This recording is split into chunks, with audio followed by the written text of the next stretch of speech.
Shalom pendengar yang dikasihi dan mengasihi Tuhan Yesus Kristus.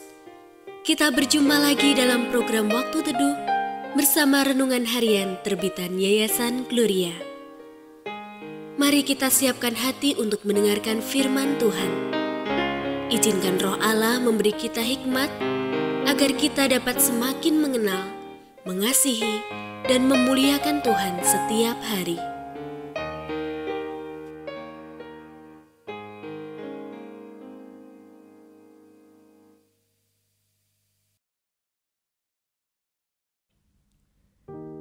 Bagian firman Tuhan yang akan kita baca hari ini adalah dari 1 Raja-Raja pasal 21 ayat 1 sampai 16. Saya akan membacakan sebagian daripadanya. Sesudah itu terjadilah hal yang berikut. Nabot orang Yisrael mempunyai kebun anggur di Yisrael di samping istana Ahab raja Samaria. Berkatalah Ahab kepada Nabot, "Berikanlah kepadaku kebun anggurmu itu, supaya kujadikan kebun sayur, sebab letaknya dekat rumahku. Aku akan memberikan kepadamu kebun anggur yang lebih baik daripada itu sebagai gantinya. Atau jikalau engkau lebih suka, aku akan membayar harganya kepadamu dengan uang." Jawab Nabot kepada Ahab, "Kiranya Tuhan menghindarkan aku daripada memberikan milik pusaka nenek moyangku kepadamu." Lalu masuklah Ahab ke dalam istananya dengan kesal hati dan gusar karena perkataan yang dikatakan Nabot orang Yisrael itu kepadanya. "Tidak akan kuberikan kepadamu milik pusaka nenek moyangku." Maka berbaringlah ia di tempat tidurnya dan menelungkupkan mukanya dan tidak mau makan. Pendengar yang mengasihi Tuhan, ayat yang kita renungkan secara khusus hari ini adalah dari 1 Raja-Raja pasal 21 ayat 2. Berkatalah Ahab kepada Nabot, "Berikanlah kepadaku kebun anggurmu itu, supaya kujadikan kebun sayur, sebab letaknya dekat rumahku. Aku akan membayar harganya kepadamu dengan uang."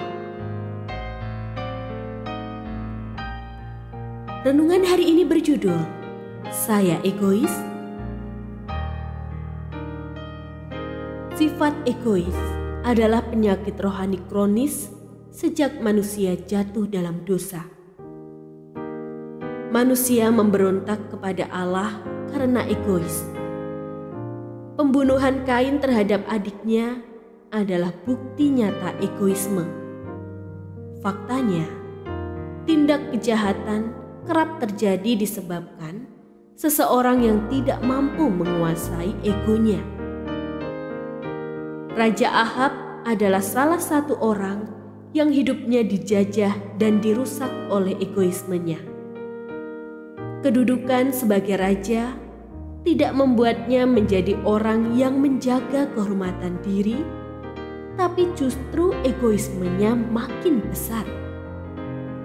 Apa saja yang menjadi kesukaannya harus didapatkan. Ketika keinginannya ditolak oleh Nabot, hal itu menjadi masalah besar baginya. Bukan karena dia dirugikan kalau tidak mendapatkan kebun tersebut, tetapi karena egonya tidak bisa menerima penolakan Nabot. Sifat egoisnya menuntut kematian Nabot. Dengan begitu, tercapailah keinginannya. Sejenak, mari kita mengingat kembali apa yang pernah dikatakan Yesus tentang syarat-syarat seseorang yang mau mengikut Dia. Ia harus mampu menyangkal dirinya, memikul salibnya, lalu mengikut Dia. Dan salah satu bentuk penyangkalan diri ini adalah kebersediaan diri kita untuk menaklukkan sifat egois dalam diri kita. Ketika kita mampu menaklukkan egoisme, maka segala bentuk perselisihan pun akan mudah diselesaikan. Bukankah hubungan dengan pasangan dalam rumah tangga akan terjaga baik ketika masing-masing bersedia mengalahkan egonya? Begitupun dalam berelasi dengan sesama.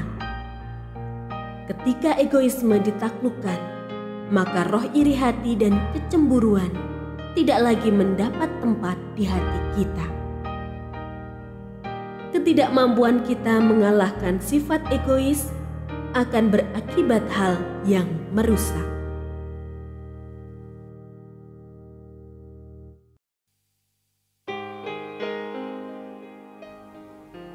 Pendengar yang mengasihi Tuhan, apakah Anda diberkati melalui renungan harian?